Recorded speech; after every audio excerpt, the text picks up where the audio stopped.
அன்பார்ந்த நேயர்களே, யாரிவர் நிகழ்ச்சிக்கு உங்களை வரவேற்பதில் மிக்க மகிழ்ச்சி அடைகிறேன். நம்முடைய வாழ்க்கையில் அநேக தீர்மானங்களை எடுக்கின்றோம். சில தீர்மானங்களை எடுப்பதற்கு தயங்குகின்றோம். சில தீர்மானங்களை எடுப்பதை தள்ளி போடுகின்றோம். சில தீர்மானங்களை சரியான நேரத்தில் எடுக்காததினால் வரும் விளைவுகள் மிக மோசமானதாக இருக்கும். நம்முடைய வாழ்க்கையிலே உடனடியாக எடுக்க வேண்டிய தீர்மானத்தை குறித்தும் அதை தள்ளி போடுவதன் விளைவுகளை குறித்தும் பரிசுத்த வேதாகமத்திலிருந்து நமக்கு விளக்க வருகிறார் திரு சைமன் அவர்கள். எங்கள் அன்புக்கும் பெருமதிப்புக்குரிய உங்கள் அனைவருக்கும் மனமார்ந்த வாழ்த்துக்களை மகிழ்ச்சியோடு தெரிவித்துக் கொள்கிறோம். உங்களுக்கு நல்ல ஒரு சிந்தனையை கொடுக்க வேண்டும், எங்களோடு இணைந்து சிந்திக்க வேண்டும் என்று அழைப்பு விடுக்கிறோம். அவசர செய்தி. வாழ்க்கையிலே பொறுமையும் வேண்டும், நிதானமும் வேண்டும், நன்கு அறிவோம். பேசுவதில் கூட பொறுமை நல்ல விளைவை கொண்டு வரும். ஆனால் பொறுமையும் நிதானமும் கடைப்பிடிக்க வேண்டிய மனிதன் சில நேரங்களிலே அவசரமான செய்திகளுக்கும் பதில் கொடுக்க வேண்டியவனாக இருக்கிறான். முன்னொரு நாளில் ஒரு செல்வந்தர் வாழ்ந்து வந்தார். அவருக்கு ஏராளமான நண்பர்கள். எங்கு பார்த்தாலும் அவரை வரவேற்கும் கூட்டம் இருந்தது. மக்கள் மத்தியிலே செல்வாக்கு மிக்கவராக வாழ்ந்தார். காலம் போக போக அநேக மக்களோடு இவருக்கு நல்ல தொடர்பு இருந்தது. ஒரு கட்டத்தில் இவருக்கு விரோதமாக சில மக்கள் கூட சதி திட்டம் தீட்டக்கூடிய ஒரு சூழ்நிலையும் வந்தது. இவ்விதமாய் ஒரு நாள் இவருடைய வீட்டிலிருந்து தொலைதூரமான ஒரு இடத்துல இவருடைய நண்பர்கள் இவரை ஒரு விருந்துக்கு வர வேண்டும் என்று அழைப்பு விடுத்தனர். பணக்காரராக இந்த மனிதன் தன் வீட்டை விட்டு தொலைதூரமாக இருக்கிற அந்த அழைத்த இடத்திற்கு விருந்து உண்டு மகிழ்ச்சியாக இருப்பதற்காக புறப்பட்டு சென்றார். அங்கே அவர் சேர்ந்த நேரத்தில் அவருடைய வயதான தகப்பனாருக்கு ஒரு தகவல் வந்தது. உங்கள் பையன் இன்னைக்கு போயிருக்கிற அந்த விருந்து, அந்த பார்ட்டியில் ஒரு சதி திட்டம் தீட்டப்பட்டு இருக்கிறது. உங்கள் மகனை கொன்று போடுவதற்கு எல்லா ஏற்பாடும் செய்து விட்டார்கள் என்ற ஒரு உண்மை தகவல் அந்த தகப்பனாரு கிடைத்தது. தகப்பன் துடிதுடித்து போனார். என்ன செய்வதென்று அவருக்கு தெரியவில்லை. அவர் எதுவும் செய்ய இயலாத ஒரு முதிர்ந்த நிலையில் இருக்கிறார்.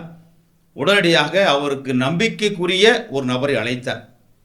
அழைத்து ஒரு கடிதத்தை அவர் கையிலே கொடுத்து, நீ எங்கும் நிற்கக்கூடாது, யாரிடத்திலும் எதையும் பேசக்கூடாது, காட்டக்கூடாது, நேரடியாக என்னுடைய மகன் இருக்கிற இடத்திற்கு போய் என்ன செய்து கொண்டிருந்தாலும் உள்ளே நுழைந்து இந்த கடிதத்தை அவன் கையிலே கொடுத்து அவசர செய்தி என்று சொல்ல வேண்டும் என்று அனுப்பினார்.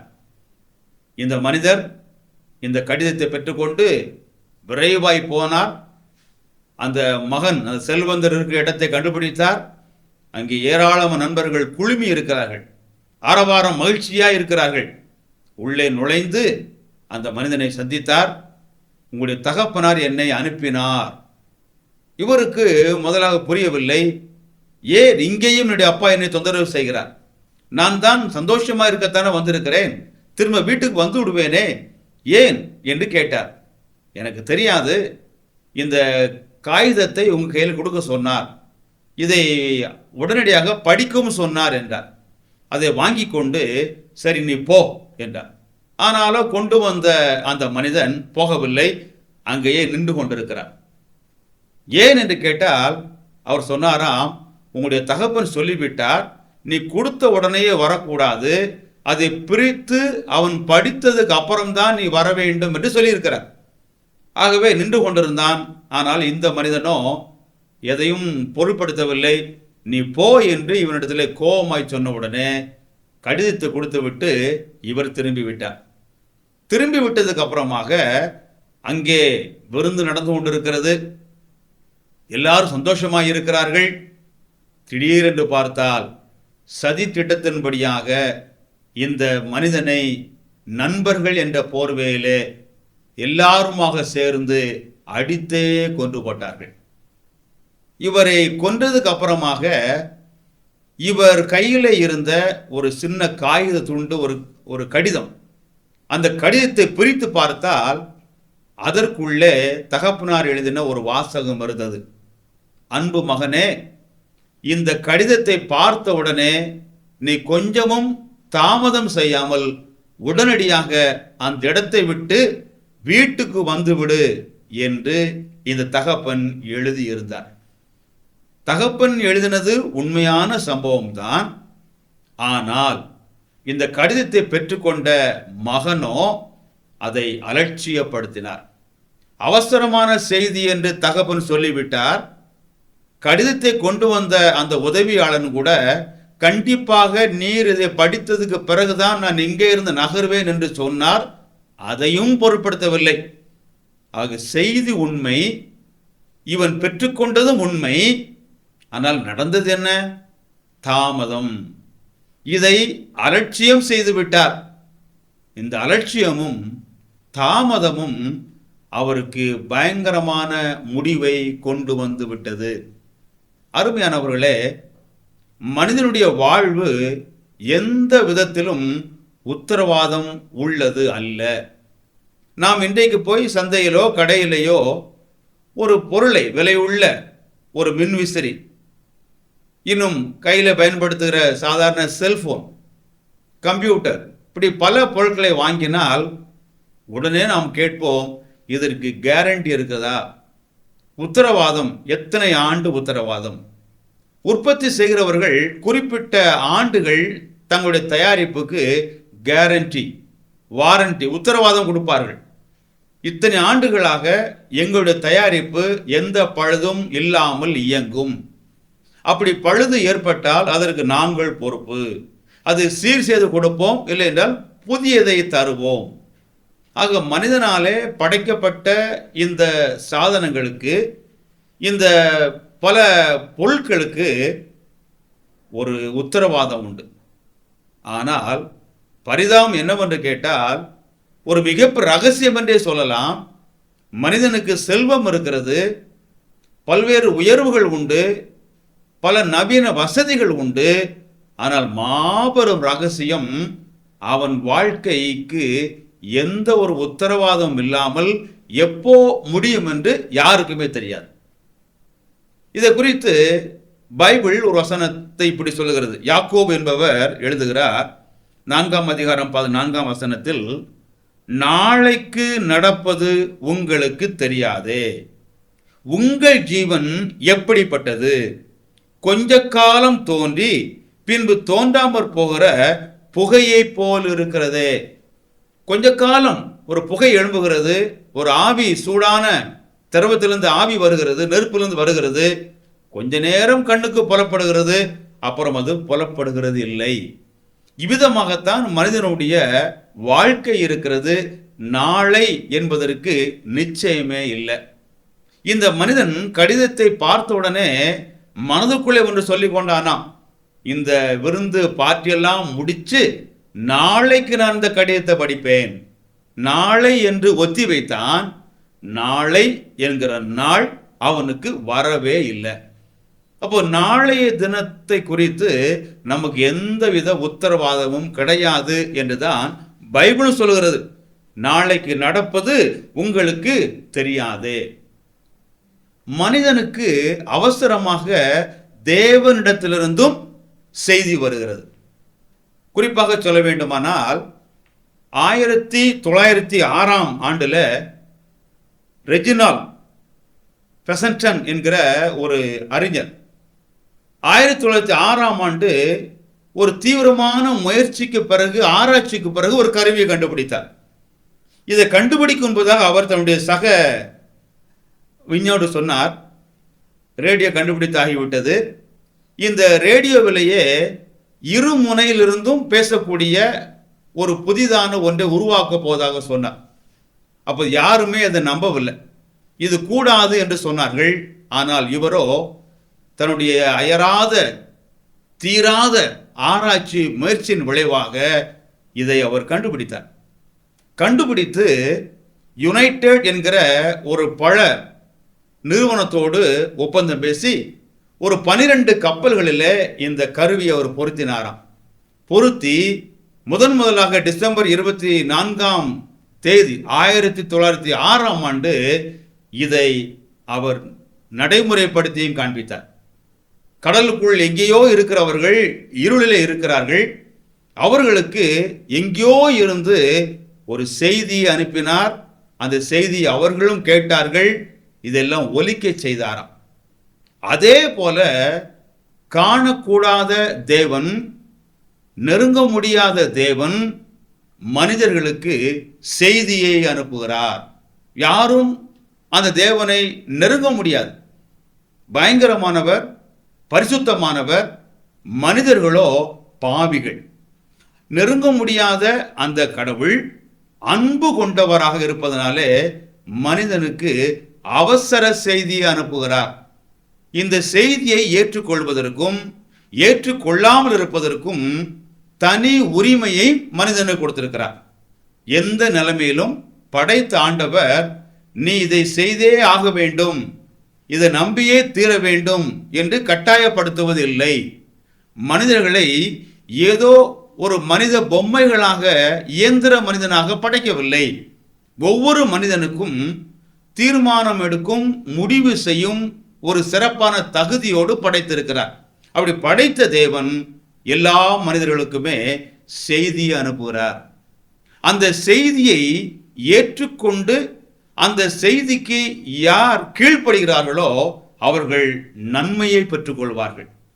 இந்த செய்தியை உதாசீனப்படுத்துகிறவர்கள், ஒருவேளை மறுக்காவிட்டாலும் இன்றைக்கு வேண்டாம், அதை நாளைக்கு பார்த்து கொள்ளலாம் என்று அதை ஒத்தி போடுகிறவர்களுக்கு இந்த செய்தியினாலே பயன் வராது. இந்த நாளிலே இந்நிகழ்ச்சியை கவனித்துக் கொண்டிருக்கிற உங்களுக்கும் தேவன் நேரடியான ஒரு அவசர செய்தியை அனுப்புகிறார். தம்முடைய சீடர்களுக்கு இயேசு கிறிஸ்து பரமேறி போகிற வேளையிலே பெரிய ஒரு கட்டளையை அவர் விதித்து போனார்.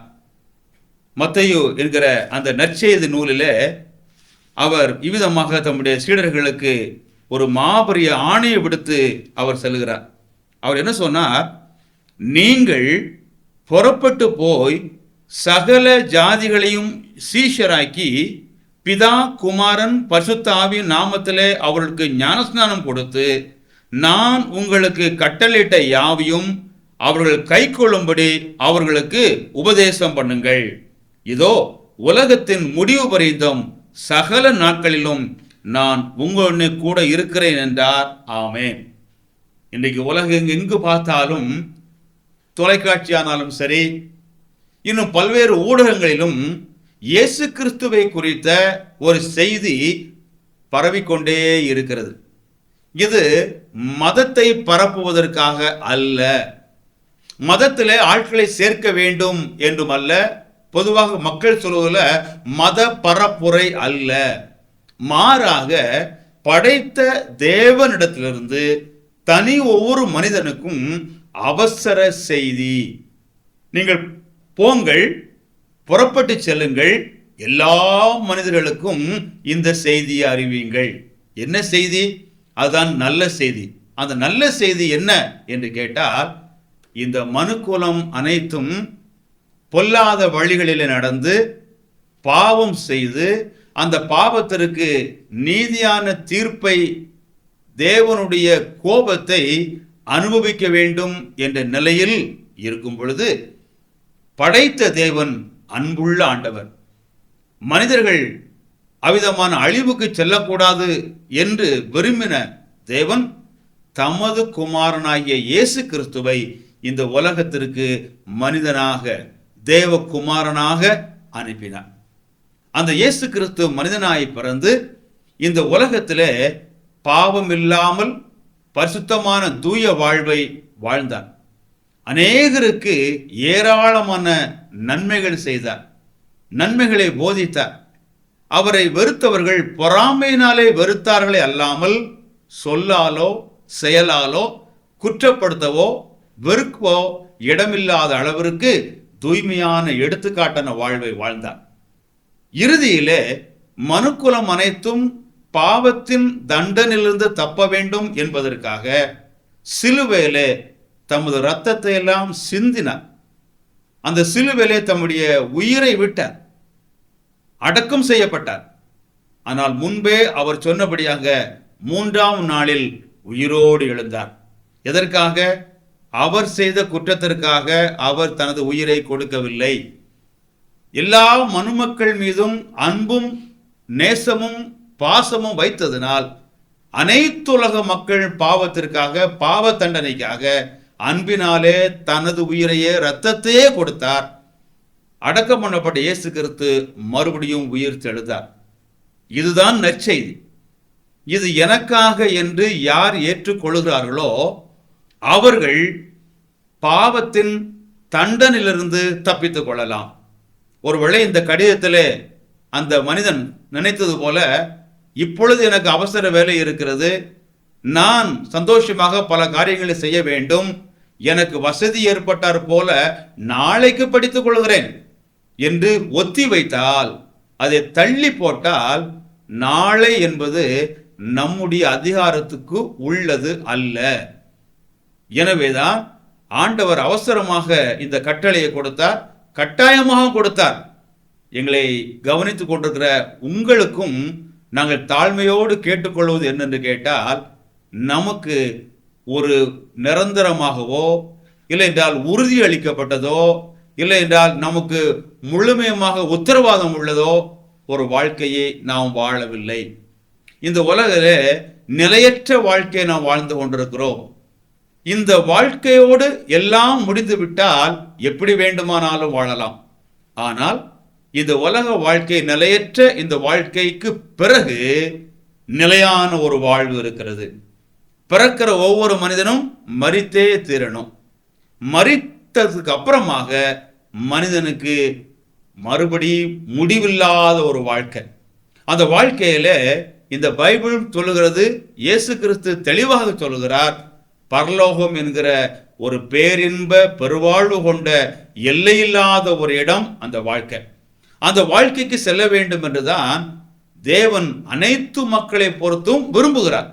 ஆனால் அதற்கு ஒரே வழி, நானே வழி என்று சொன்ன கர்த்தராகிய இயேசு கிறிஸ்து ஒருவரே. அந்த இயேசு கிறிஸ்துவை ஒருவர் நம்புவதன் மூலமாக அந்த பெருவாழ்வுக்குள்ளாக, பரலோகத்துக்குள்ளாக பிரவேசிக்கும் பாக்கியத்தை பெற்றுக்கொள்ள முடியும். வேற எந்த பணத்தை கொடுத்தோ, மதத்தை மாற்றியோ, பொருளை கொடுத்தோ, பல பல புண்ணியங்களை செய்தோ அந்த பாக்கியத்தை ஒருவர் சொந்தமாக்கி கொள்ள முடியாது. செய்ய வேண்டுவது என்ன? அவசர செய்தி, அவசரமான செய்தி, ஒத்தி போடுவதற்கான செய்தி அல்ல, அப்புறம் பார்ப்போம் என்று சொல்வதற்கான செய்தியும் அல்ல. இது ஒவ்வொரு மனிதனுக்கும் முகவரிட்டு அனுப்பின கடிதத்தை போன்றது. இன்றைக்கு உங்களுக்கு உங்களுடைய பெயர் முகவரி இட்டு ஒரு கடிதத்தை போல இந்த செய்தி வருகிறது. இதை ஏற்றுக்கொள்வதற்கும் உரிமை உண்டு, நிராகரிப்பதற்கும் உரிமை உண்டு, அப்புறமாக பார்க்கிறோம் என்று ஒத்திவைப்பதற்கும் தாங்களுக்கு உரிமை உண்டு. ஆனால் தேவன் உங்கள் மீது அன்பாய் இருக்கிறார்.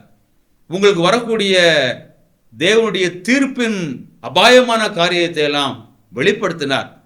அவர் சொல்வது ஒன்றே ஒன்று, விசுவாசிப்பது. செயலினாலே நம்முடைய பாவ மன்னிப்பை, நம்முடைய பரலோக வாழ்வை சம்பாதிக்க முடியாது. விசுவாசத்தினால் மட்டுமே. யாரை விசுவாசிக்க வேண்டும்? கர்த்தராகிய இயேசு கிறிஸ்துவை. இயேசு கிறிஸ்துவை விசுவாசிக்கும் பொழுது இந்த அவசரமான இந்த செய்திக்கு செவி கொடுத்து, இது எனக்குத்தான் என்று அந்த செய்திக்கு முக்கியத்துவத்தை கொடுத்து ஏற்றுக்கொள்ளும் பொழுது தண்டனைக்கு தப்பிக்கிறோம் மட்டுமல்ல, அவருடைய எல்லா நன்மைகளையும் ஆசீர்வாதங்களையும் பெற்றுக் கொள்கிறோம். இன்னொருவர் 2 கொரிந்தியர் என்கிற நிருபத்திலே பவுல் என்பவர் எழுதுகிறார், 6ஆம் அதிகாரத்தின் பிற்பகுதியிலே, இதோ இப்பொழுதே அனுக்கிரக காலம், இப்பொழுதே இரட்சணிய நாள், நாளை மற்றொரு தருணம் என்று காத்திருப்பதற்கு அவசியம் இல்லை. எப்போ கேள்விப்படுகிறோமோ, எப்போ நமக்கு வருகிறதோ அதுதான் சரியான நேரம், அதுதான் பொருத்தமான நேரம்.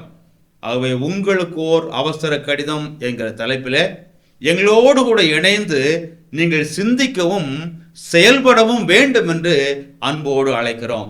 இந்த அழைப்பு உங்களுக்குரியது. இந்த முற்றுமுடிய இந்த அழைப்பு உங்களுக்கு நன்மையை தரக்கூடியது. இந்த அழைப்பை நீங்கள் ஏற்றுக்கொள்ள வேண்டும் என்று நாங்கள் உங்களை மிகவும் அன்பாக கேட்டுக்கொள்கிறோம். நாம் மறுத்தாலும் நாம் ஏற்றுக்கொண்டாலும் கடவுளுடைய வார்த்தை ஒருபோதும் மாறுவதில்லை. அன்றைக்கு எழுதின தகப்பனுடைய எழுத்து எழுதினபடியே நிறைவேறினது போல தேவனுடைய அழைப்பு, தேவனுடைய வார்த்தை வானமும் பூமியும் மாறினாலும் மாறாது. அவர் சொன்னபடி எல்லாம் நடக்கும்.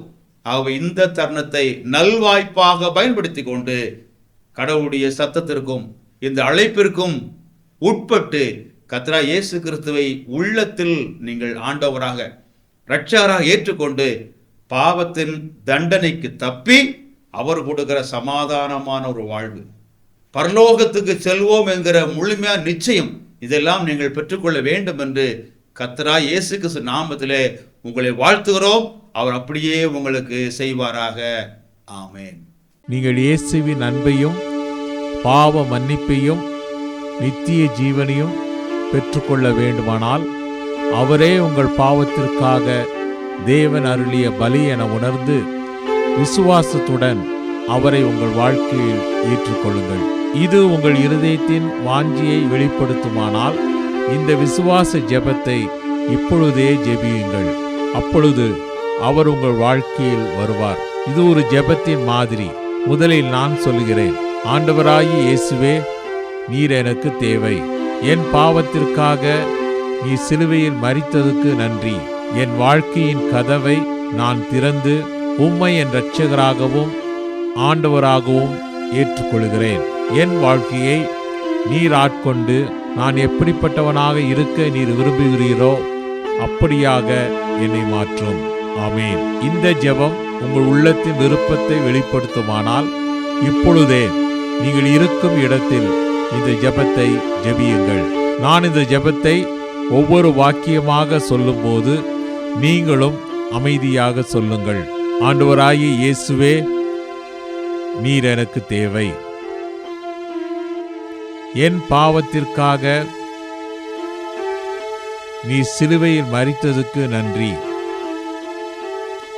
என் வாழ்க்கையின் கதவை நான் திறந்து உம்மை என் இரட்சகராகவும் ஆண்டவராகவும் ஏற்றுக்கொள்கிறேன். என் வாழ்க்கையை நீர் ஆட்கொண்டு நான் எப்படிப்பட்டவனாக இருக்க நீர் விரும்புகிறீரோ அப்படியாக என்னை மாற்றும். ஆமென். இப்பொழுது நீங்கள் இந்த விசுவாச ஜெபத்தை ஜெபித்துள்ளீர்கள். இயேசு கிறிஸ்துவை உங்கள் வாழ்க்கையில் வரும்படி அழைத்திருக்கிறீர்கள். அவரை வேண்டிக் கொள்ளும்போது அவர் வருவதாக வாக்களித்துள்ளதால் அவர் வாக்களித்தபடியே வந்துள்ளார் என்பதை நிச்சயமாய் அறிந்து கொள்ளுங்கள். மேலும் உங்கள் பாவங்கள் மன்னிக்கப்பட்டது என்றும் நீங்கள் தேவனுடைய பிள்ளையாகி நித்திய ஜீவனை பெற்றுக்கொண்டீர்கள் எனவும் உறுதி கொள்ளுங்கள். பிரார்த்தனை செய்வோம். நல்ல ஆண்டவரே, வானத்தையும் பூமியும் படைத்த கர்த்தர், பாவத்தினாலே சீரழிந்து பாவத்தின் தண்டனைக்கு விரைந்து ஓடின மக்கள் ஒவ்வொருவருக்கும் அவசர செய்தியாக தம்முடைய குமாரன் பாவ பரிகாரியாக மரித்து அடக்கமண்ணப்பட்டு உயிர்த்தெழுந்த செய்தியை அனுப்பி கொண்டே இருக்கிறார். இந்த அன்பின் செய்தியை கேட்ட ஒவ்வொருவரும் பாவத்தின் தண்டனைக்கு தப்பி அவர் தருகிற ஆசீர்வாதங்களையும் பரலோகத்தின் நம்பிக்கையையும் இலவசமாய் பெற்றுக்கொள்ளும் பாக்கியத்தை கொடுக்க வேண்டும் என்று வேண்டுகிறோம். இதை யாரும் உதாசீனப்படுத்தாமலும் ஒத்தி போட்டு காலதாமதம் செய்யாமலும் அவசர செய்தியாகவே ஏற்றுக்கொண்டு கர்த்தராகிய இயேசு கிறிஸ்துவில் நம்பிக்கை வைத்து இந்த பெரும் பாக்கியத்தை பெற்றுக்கொள்ள உதவி செய்வீராக. ஒவ்வொருவருக்கும் இரக்கத்தை காண்பியும், உம்மை வெளிப்படுத்தும். உம்மை நம்புவதன் மூலமாக வருகிற எல்லா நன்மையினாலும் ஆசீர்வாதத்தினாலும் சமாதானத்தினாலும் சந்தோஷத்தினாலும் ஒவ்வொருவரையும் பரிபூர்ணமாய் நிறைக்க வேண்டும் என்று கர்த்தராய் இயேசு கிறிஸ்து நல்ல நாமத்திலே வேண்டுகிறோம் நல்ல பிதாவே, ஆமென்.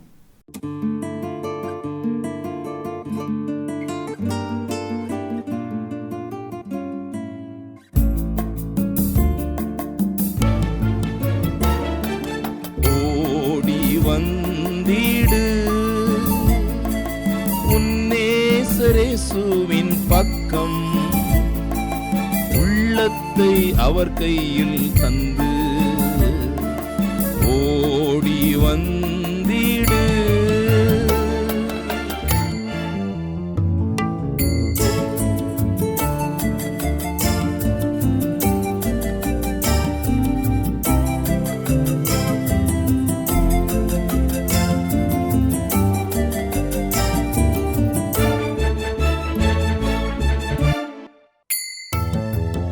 உனது மீட்பர் அவர்தானே, உனது பாவம் போக்கிடுவார். உனது மீட்பர் அவர்தானே, உனது பாவம் போக்கிடுவார். இன்றவரின் மந்தையிலோ ஆடாக சேர்ந்திட ஓடி வந்திடு உன்னேசரேசுவின் பக்கம், உள்ளத்தை அவர் கையில் தந்து ஓடி வந்திடு.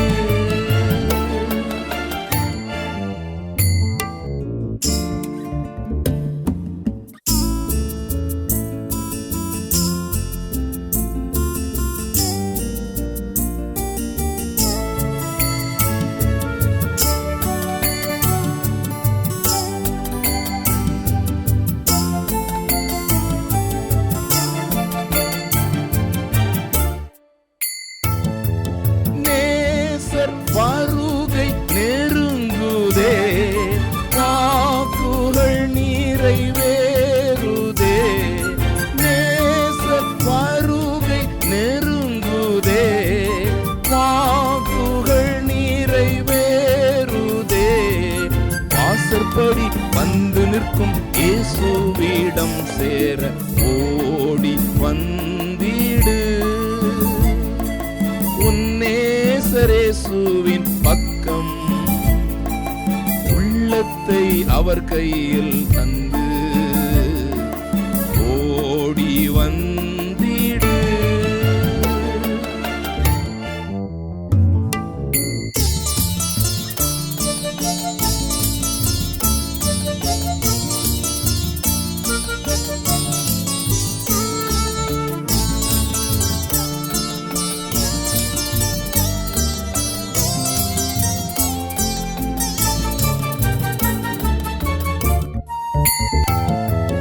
அன்பாய் உன்னை அழைக்கிறார், அணைக்க கரங்கள் விரிக்கிறார்.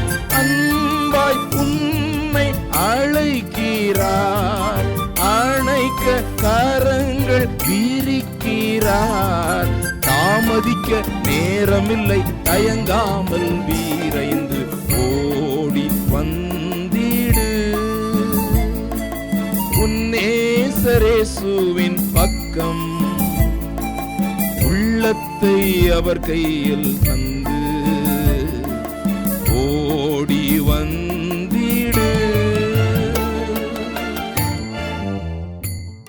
மகன் தந்தை கொடுத்தனுப்பிய அவசர செய்தியை வாசிப்பதை தள்ளி போட்டபடியினால் தன்னுடைய இன்னுயிரை இழந்தான் என்று கேட்டோம்.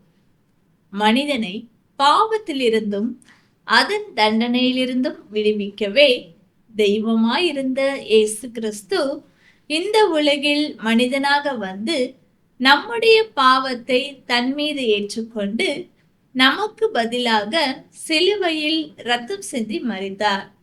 மரித்த இயேசு கிறிஸ்து அடக்கம் பண்ணப்பட்டு 3ஆம் நாள் உயிருடன் எழுந்தார். உங்களுடைய தவறுகளை இயேசு கிறிஸ்துவிடம் சொல்லி அவர் உங்களுக்காக மரித்தார் என்று நம்பி அவரை உங்கள் வாழ்க்கையில் ஏற்றுக்கொண்டு உங்கள் வாழ்க்கையை அவருடைய கரத்தில் ஒப்பு கொடுக்கும் போது உங்கள் பாவத்தை மன்னித்து பாவத்திலிருந்தும் அதன் தண்டனையிலிருந்தும் உங்களை விடுவித்து உங்களை தன்னுடைய பிள்ளையாக மாற்றி மரணத்திற்கு பின் அவரோடு வாழும் சிலாக்கியத்தை தருவார். இந்த ஆண்டவராகிய இயேசு கிறிஸ்துவை ஏற்றுக்கொண்டு தெய்வத்தோடு நெருங்கிய உறவை பெற்றுக்கொள்ளும் இந்த தீர்மானத்தை உடனே எடுக்கப் போகிறீர்களா? உங்களுக்கு ஆலோசனை கூறவும் உங்களுக்காக ஜெபிக்கவும் ஆவலாய் இருக்கிறோம். இந்த நிகழ்ச்சியை குறித்த உங்கள் கருத்துக்களையும் கேள்விகளையும் எங்களுக்கு தெரியப்படுத்துங்கள். எங்கள் முகவரி: ஒளியும் வாழ்வும் இயக்கம், C26, ஜெய்நகர், திருவெரும்பூர், திருச்சிராப்பள்ளி 620013. அலைபேசி எண் 7598137441 மற்றும் 9487007441. Email ID tv@lala.org.in. இவ்வளவு நேரம் இந்நிகழ்ச்சியை கண்டு கழித்தமைக்கு நன்றி. இயேசு கிறிஸ்துவை ஏற்றுக்கொள்வதால் கிடைக்கும் உண்மையான நிம்மதி உங்கள் உள்ளங்களையும் இல்லங்களையும் நிரப்புவதாக. ஒளியும் வாழ்வும் இயக்கம் சார்பாக உங்களுக்கு எங்கள் வாழ்த்துக்கள். வணக்கம்.